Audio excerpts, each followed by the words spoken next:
What's up, dudes and dudettes of the internet? My name's Scythe, and today we're going to be taking a look at Bokube.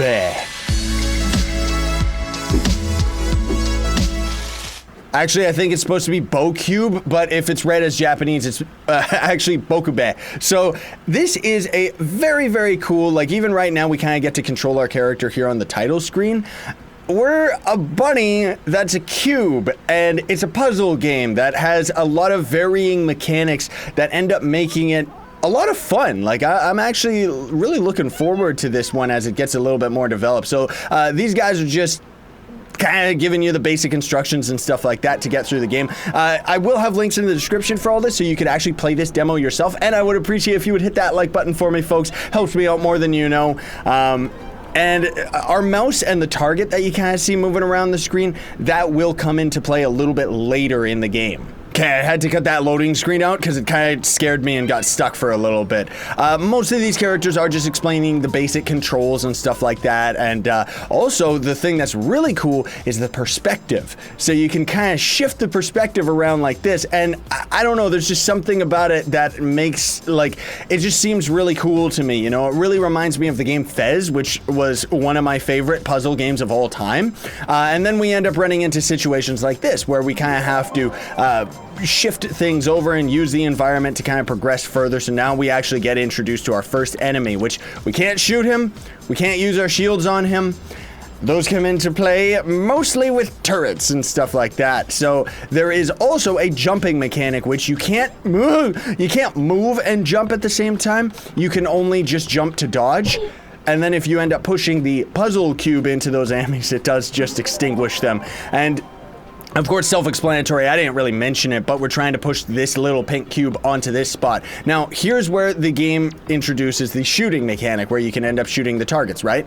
We could shoot this one right here, but we don't want to end up doing that. Now, do we? Because then we would end up falling off the ledge, right? So I could totally see this game getting a little bit tricky later on. You can also just restart the level at any time. If you end up falling, you just press the F key and there you go. I'm pretty sure this game does work with a controller too. Maybe it does. What the?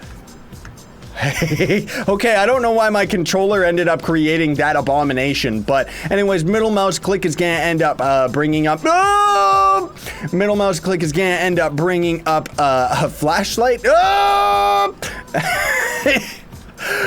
the perspective is killing me, man.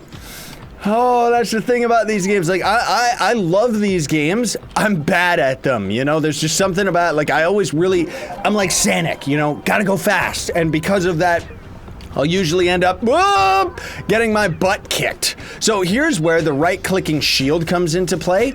And the thing that's really nice, took me a little while to learn this, is as you're holding the shield down, like holding down the right-click, you can move the mouse anywhere else that you want. And it'll continue to stay there. So let's see if I can take.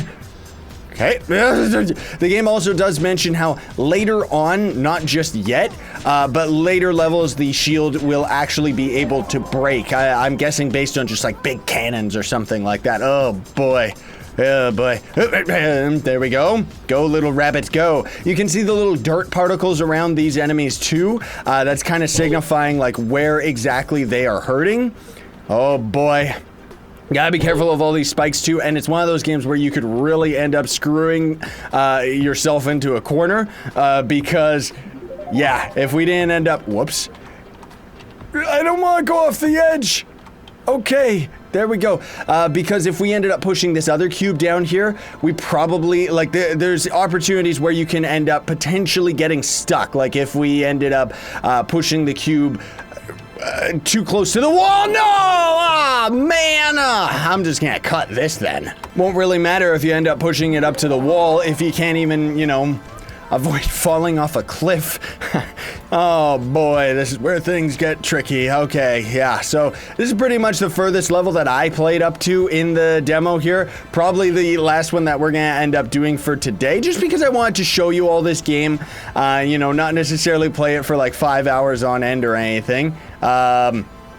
Oh, that's right. So we could kill this dude, and then we can end up doing that. I'm gonna move our shield a little further up as well. Here we go. Okay. So what the game kind of wants us to do, oh man, I'm so scared of the perspective, is we do this. Don't push it off. Don't push it off, and don't get hit by that stupid thing as well. These games are so overly tense, especially commentating. It makes it like so difficult. Oh boy. All right, well, let's take a bit. Oh. Thanks for watching though, folks. I'm sure that this demo isn't very long. There's probably only like a couple more levels, but either way, links are in the description so you can try it out for yourself, because I didn't want to give all of the spoilers to all the puzzles. But either way, it's a very, very cool little indie game. Show your support to the dev as well. Sayonara and stay epic.